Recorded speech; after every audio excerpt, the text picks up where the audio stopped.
Hello everyone and welcome back to your channel Edumatics. আজকের ভিডিওটা আমরা আলোচনা করব ক্লাস 12 এ তোমরা যারা সায়েন্স নিয়ে পড়েছিলে, অর্থাৎ তোমরা যারা এই বছর সায়েন্স নিয়ে পাস আউট হবে, তারা পরবর্তীতে কি নিয়ে এগোবে, অর্থাৎ সায়েন্সের পর তোমাদের ক্যারিয়ার অপশনে কি কি ধরনের রাস্তা খোলা রয়েছে। আজকের ভিডিওটা আমরা কিন্তু ওভারঅল টোটাল জিনিসটাকে ইনক্লুড করার চেষ্টা করেছি, কোনো বিষয়ের গভীরে অত্যন্ত গভীরে যাব না, কারণ যদি বেশি গভীরে আমরা নিয়ে আলোচনা করতে চাই সেক্ষেত্রে কিন্তু ভিডিওর লেন্থ অনেক বেশি বড় হয়ে যাবে। তো কোনো একটা পার্টিকুলার বিষয় তোমরা যদি জানতে চাও, সেই পার্টিকুলার বিষয়ের ভিডিও কিন্তু ইউটিউব প্ল্যাটফর্মে প্রচুর ভিডিও রয়েছে, দেখতে পাবে। এমনকি আমাদের চ্যানেলেও তোমরা দেখতে পারো, ক্যারিয়ার গাইডেন্স নামক একটা প্লেলিস্ট করা রয়েছে, সেখানেও কিন্তু তোমরা চেক করতে পারো। ওকে, তো আজকের ভিডিওটা কিন্তু আমরা ওভারঅল একটা ইনফরমেশন দেবো, ওভারঅল একটা ধারণা দেওয়ার চেষ্টা করছি। দেখতে পাচ্ছ পেছন দিকে বোর্ডে কিন্তু আমরা একটা চার্ট তৈরি করে রেখেছি, তোমরা চাইলে এই চার্টটা কিন্তু স্ক্রিনশট নিয়ে রাখতে পারো এবং পরবর্তীতে তোমরা কিন্তু এই চার্টটা নিজেরা অ্যানালিসিস করে দেখতে পারো। আজকের ভিডিওটা আমরা এই যে চার্টে যা যা লেখা রয়েছে সেই সমস্ত বিষয়টা নিয়ে কিন্তু একটা ওভারঅল আলোচনা করব। প্রত্যেকটা বিষয় ধরে ধরে কিন্তু আমরা আজকের ভিডিওটা আলোচনা করবো, তাই ভিডিওটা শেষ পর্যন্ত দেখো। যদি ভিডিওটা ভালো লাগে একটা লাইক করতে পারো, সাবস্ক্রাইব করে আমাদের চ্যানেলের সঙ্গে কিন্তু জুড়ে থাকতে পারো। ওকে, তো দেখো শুরু করা যাক। দেখো সায়েন্স ক্যারিয়ার আফটার এইচএস যদি আমরা বলি, অর্থাৎ এইচএস যদি আমরা সায়েন্স নিয়ে পাস করি, তারপর কিন্তু আমাদের কাছে তিনটে সাধারণত রাস্তা খোলা থাকে। তিনটে বলতে কি, এটা কিন্তু আমি নিজের মতো ভাগ করেছি, তিনটে রাস্তায় আমরা ভাগ করেছি। দেখো প্রথমত একদম প্রথমে নর্মাল ব্যাচেলার ডিগ্রি প্রোগ্রাম আমরা রেখেছি। নর্মাল ব্যাচেলার ডিগ্রি প্রোগ্রাম বা নর্মাল ব্যাচেলার ডিগ্রি কোর্স, যেখানের মধ্যে কিন্তু আমরা দুভাবে পড়াশোনা করতে পারি। একটা হচ্ছে অনার্স সাবজেক্ট এবং একটা হচ্ছে জেনারেল সাবজেক্ট, বা যেটা আগের বছর থেকে হয়েছে কি মাল্টিডিসিপ্লিনারি বা এমডিসি, তাই তো। তো দেখো অনার্স সাবজেক্ট তোমরা নিতে গেলে physics, chemistry, mathematics, botany, zoology, physiology, statistics, computer application, agriculture, এই ধরনের বহু সাবজেক্ট কিন্তু তোমাদের কলেজ যে ধরনের সাবজেক্ট অফার্স করে তার মধ্যে এইগুলো কিন্তু সাধারণত কমন সাবজেক্ট। এইগুলোর মধ্যে যে কোনো সাবজেক্টে কিন্তু তোমরা অনার্স করতে পারো। কিন্তু এখানে একটা টিপস, তোমরা যদি অনার্স করতে চাও, অনার্সের সাবজেক্টটা, অর্থাৎ তুমি যদি ফিজিক্সে অনার্স করতে চাও, ফিজিক্স সাবজেক্টটাকে কিন্তু তোমাকে নিজেকে মন থেকে ভালোবাসতে হবে। যদি তুমি সাবজেক্টটার প্রতি তোমার আগ্রহ না থাকে, শুধুমাত্র একটা ডিগ্রি করার জন্য তুমি অনার্স নিতে চাও, সেক্ষেত্রে কিন্তু তুমি অনার্স টানতে পারবে না। আর বিগত বছর থেকে কিন্তু সিসিএফ সিস্টেম চালু হয়েছে, যেখানে এনইপি সিস্টেম অর্থাৎ ন্যাশনাল এডুকেশন পলিসি গ্রহণ করার ফলে কিন্তু এই যে পড়াশোনার মান তা কিন্তু আরো বেড়েছে, ফলে আরো শক্ত হয়েছে সাবজেক্ট। সেক্ষেত্রে আমি বলবো, তোমাদের যদি কোনো রকম সাবজেক্টে ভালোবাসা না থাকে, সাবজেক্টের প্রতি ভালোবাসা না থাকে, তাহলে কিন্তু তোমরা অনার্স নিতে যাবে না, কারণ অনার্সের পড়াশোনা কিন্তু অত্যন্ত শক্ত লেভেলের পড়াশোনা। এবার আসি জেনারেল। জেনারেল বা এমডিসি, জেনারেল বা এমডিসি বা মাল্টিডিসিপ্লিনারি, এখন যে কোর্সটার নাম হচ্ছে মাল্টিডিসিপ্লিনারি। তো এটা কিন্তু তোমরা দুভাবে করতে পারো, একটা হচ্ছে পিওর সায়েন্স, একটা হচ্ছে বায়োসায়েন্স। পিওর সায়েন্স মানে কি, পিওর সায়েন্সের মধ্যে তোমাদের থাকবে ফিজিক্স, কেমিস্ট্রি, ম্যাথামেটিক্স, এই তিনটে সাবজেক্টের কম্বিনেশন হিসেবে তোমরা নিতে পারো। এবার এই প্রসঙ্গে একটা কথা বলি, এমডিসিতে কিন্তু 7টা পেপার থাকে টোটাল, কিন্তু আমাদের 7টা পেপার থাকছে এবছর থেকে, এর আগের বছর থেকে। 7টা পেপার বলতে তোমাদের 3টে নর্মাল পেপার থাকবে, অর্থাৎ ফিজিক্স, কেমিস্ট্রি, ম্যাথ যদি তোমরা নাও 3টে নর্মাল পেপার, 2টো কম্পালসারি পেপার থাকে, সেটা হচ্ছে তোমাদের ইংলিশ এবং বেঙ্গলি, 2টো কম্পালসারি পেপার, এবং তার সাথে থাকে একটা আইডিসি অর্থাৎ ইন্ট্রা ডিসিপ্লিনারি কোর্স, এবং আরও একটা থাকে এসইসি বা স্কিল এনহ্যান্সিং কোর্স। ওকে, তো এটা একটা ওভারঅল ধারণা দিয়ে দিলাম। পিওর সায়েন্স অথবা বায়োসায়েন্স থেকে তোমরা জেনারেল এমডিসি করতে পারো। এবার পিওর সায়েন্সের মধ্যে এই সাবজেক্টগুলো থাকে, আর বায়োসায়েন্সের মধ্যে কি থাকবে, বোটানি, জুলজি, ফিজিওলজি, এই ধরনের তোমরা মানে বোটানি অর্থাৎ বায়োসায়েন্স রিলেটেড যে কোনো সাবজেক্ট কিন্তু তোমরা চুজ করে নিতে পারো। এই বিষয়টা কিন্তু সাধারণত আমরা বেশিরভাগই জানি, তাও একটা ওভারঅল ধারণা তোমাদের দিয়ে দিলাম। এরপর চলে আসছে আমাদের মেইন জিনিস, যেটা হচ্ছে প্রফেশনাল ডিগ্রি কোর্স। যেটা আমরা জানি সায়েন্স নিয়ে পড়ে সাধারণত কি হওয়া যায়, ডাক্তার হওয়া যায়, ইঞ্জিনিয়ার হওয়া যায়, তাই তো। তো দেখো প্রফেশনাল ডিগ্রি কোর্স বলতে কিন্তু শুধুমাত্র ডাক্তার এবং ইঞ্জিনিয়ার কিন্তু নয়, এছাড়াও বহু প্রফেশনাল কোর্স রয়েছে, সেটাকেই কিন্তু আমরা এখানে আলোচনা করেছি একটা চার্টের মাধ্যমে। দেখো প্রফেশনাল কোর্সটাকে আমরা 3টে ভাগে ভাগ করেছি। একটা হচ্ছে টেকনোলজি বা টেকনিক্যাল লাইন, একটা হচ্ছে মেডিকেল লাইন, এবং আরেকটা হচ্ছে কি ম্যানেজমেন্ট লাইন। এইবার দেখো টেকনোলজি লাইনের মধ্যে আমরা কি জানি, আমরা সাধারণত জানি ইঞ্জিনিয়ারিং জানি, ইঞ্জিনিয়ারিং যেটাকে বলা হচ্ছে বিটেক, তাই তো। আমরা সাধারণত ইঞ্জিনিয়ারিং বা বিটেক জানি। এছাড়াও তোমরা কি কি পাবে, এছাড়াও তোমরা পেয়ে যাবে আইটিআই, পলিটেকনিক বা ডিপ্লোমা, এবং পেয়ে যাবে একটা ফার্মেসি লাইন, তাই তো। ফার্মেসি বা বিফার্মা, যেটা কিন্তু WBJEE এক্সামিনেশন বোর্ড কন্ডাক্ট করে, এবং সেখান থেকে কিন্তু ফার্মেসি পড়া যায়।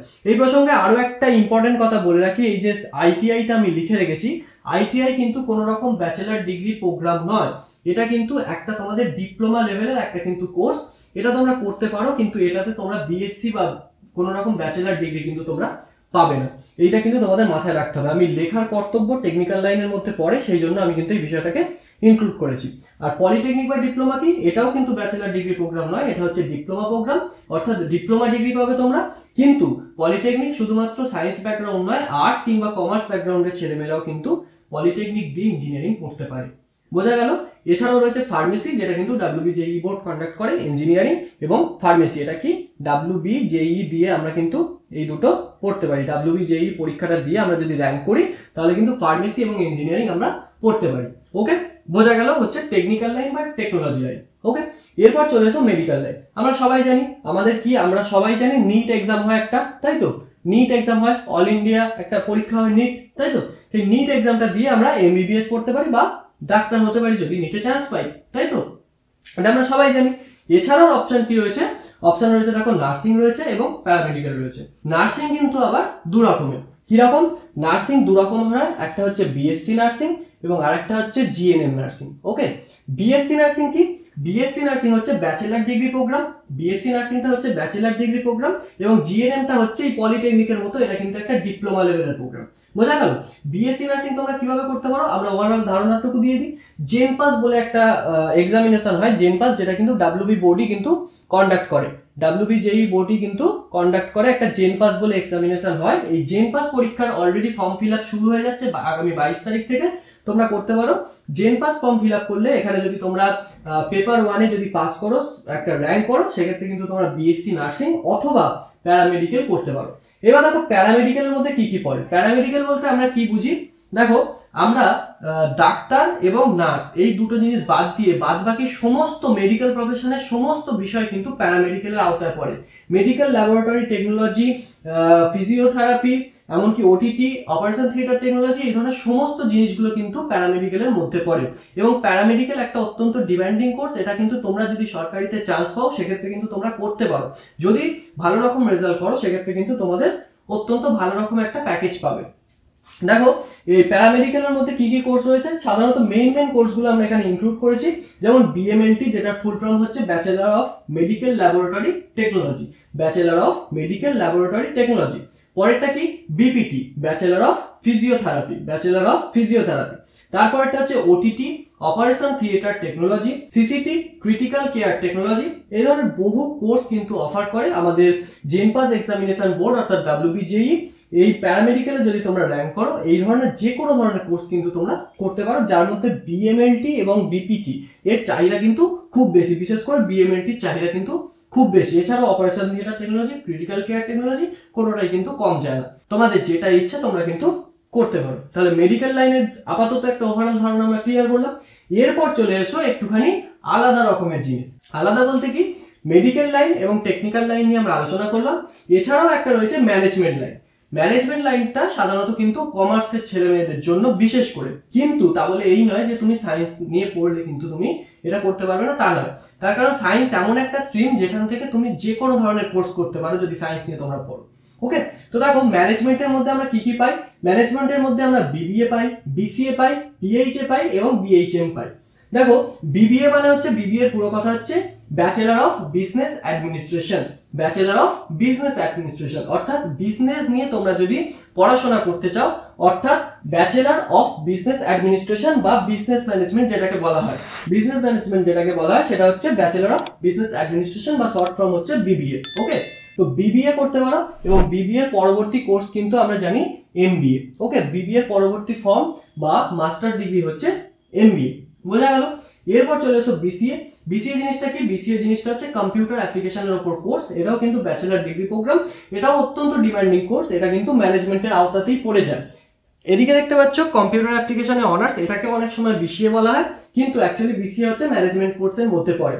BCA এর পুরো কথা হচ্ছে ব্যাচেলার ইন কম্পিউটার অ্যাপ্লিকেশন, তাই তো? Bachelor degree in computer application. এবং BCA এর পর তোমরা কি করতে পারো? MCA করতে পারো। BCA এর পর তোমরা MCA করতে পারো। আরো একটা বিষয় রয়েছে ব্যাচেলার অফ, কি এটা?